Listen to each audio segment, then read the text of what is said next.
Hello, Facebook.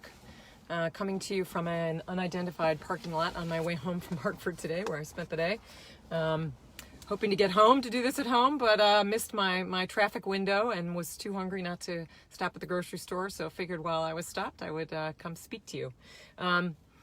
This week, of course, was the week of 9/11, and nearly everyone who was alive at the time has a story about where they were. It was a defining and searing moment in this country's history, and a very personal one. So it's the kind of day that evokes both personal stories and national political ones.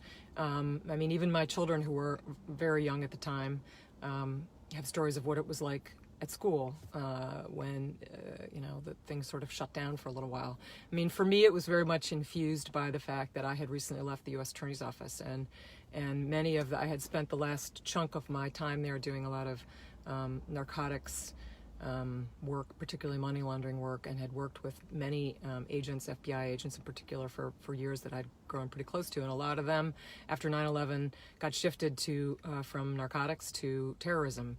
And concrete bunkers went up everywhere, and my working life at that point had been in Lower Manhattan, and so there was a very physical change in my environment, and so it brings a lot of personal memories for me, in addition to all the things that our country has gone through since that day. And I started that day with a remembrance that I've been to for several years now in Torrington at the North End station of the fire department, where they have a piece of the North Tower as a monument in front there that they take scrupulous care of, and they all have stories not only about where they were on 9/11, but about that monument and about what it meant to them to bring a piece of that to their fire station to honor the heroism of our fire services, our police, our EMTs, that in a defining moment chose to put their own lives on the line, and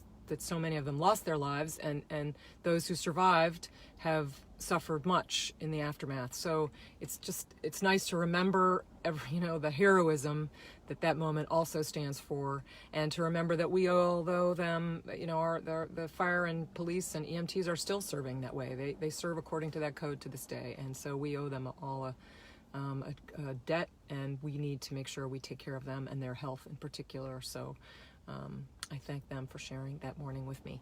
That was actually a kickoff for a whole day spent in Torrington for me, which was great. We did I had a session on the Trails Network.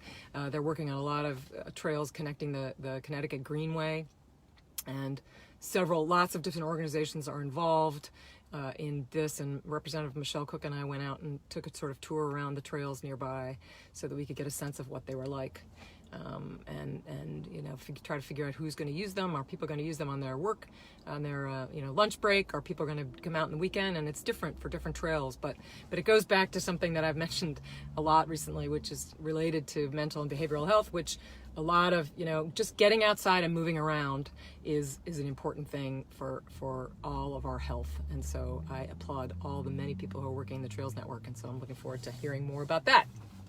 Also did a great tour of all kinds of revitalization that's going on in sort of central Torrington with the mayor, Mayor Carbone, and Lieutenant Governor Susan Bysowitz.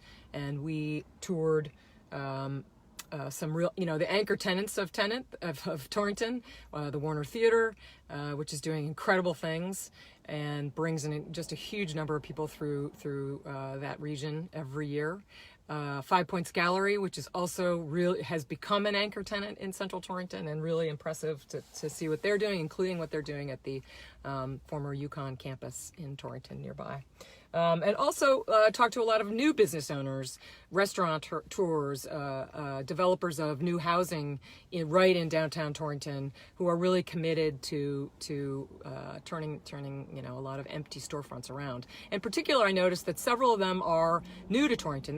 They've had some connection, some family member or some friends who have connection to Torrington, but they were able to view the potential of Torrington with fresh eyes and to really see what's possible. And that was exciting. It's always nice to hear sometimes we get inured to what a certain streetscape looks like, and it takes somebody new to come through and say, wow, this could be really fantastic if we just kick into gear and do a few things. So it was a really energizing day, and great to be with everyone. And then I ended that day meeting a whole slate of candidates who are running for office in Torrington at the Torrington Democratic Town Committee picnic that evening. And so cheers to all of you for all the energy and enthusiasm and commitment to your community. It's great to be with you. I also, today I went to an event for women's suffrage. We are kicking off a year's worth of events leaning into the 100th anniversary of women's suffrage in August of 2020. And today we held a huge meeting of town leaders throughout the state in our chamber. Talked about it took 70 years for the activists to get the vote. So this didn't happen, just sort of by itself, all alone. It happened because people stood up and made noise. And getting up and making noise was definitely the theme of the event, as First Lady Annie Lamott reminded us of, telling her own story of being one of the first women in venture capital and what that was like, and that it doesn't happen naturally, or you just can't show up and stand there in the room. You really do have to make noise and make change by pushing at walls and ceilings and other things that are in your way. So that was a great event. One other public service announcement. Another thing I did this week was have a mammogram.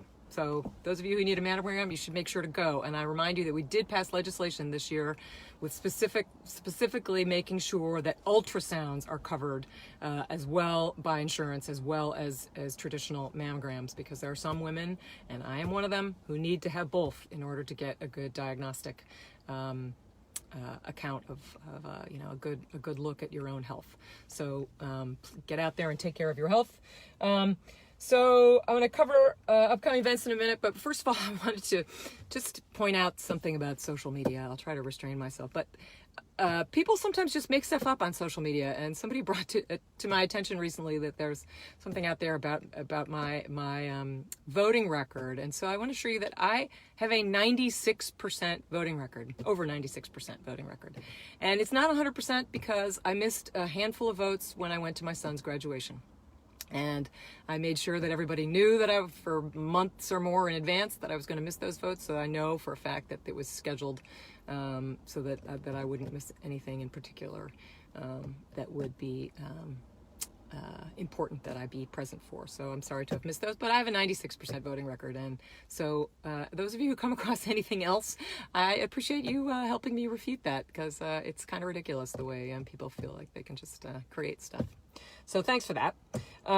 So upcoming events, the Cornwall Ag Fair is actually coming up this weekend. I got the event date wrong last week.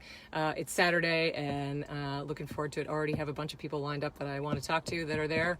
Some vegetables to buy, some mushrooms to buy, some cow patty bingo to play. So it's a great event, and I hope to see you there. And I'm heading tonight actually to the Norfolk DTC, the Democratic Town Committee. So if any of you are a member of the Norfolk DTC, I hope to see you there tonight. And next week, September, things do start to kick into gear, even though our session doesn't really start until February. There are meetings, I think a lot of committees. I have both appropriations and judiciary meetings next week. So things start to heat up as we get prepared for the upcoming session. So I hope you have a great weekend, and I will talk to you soon. Finally, the point that I always forget to make.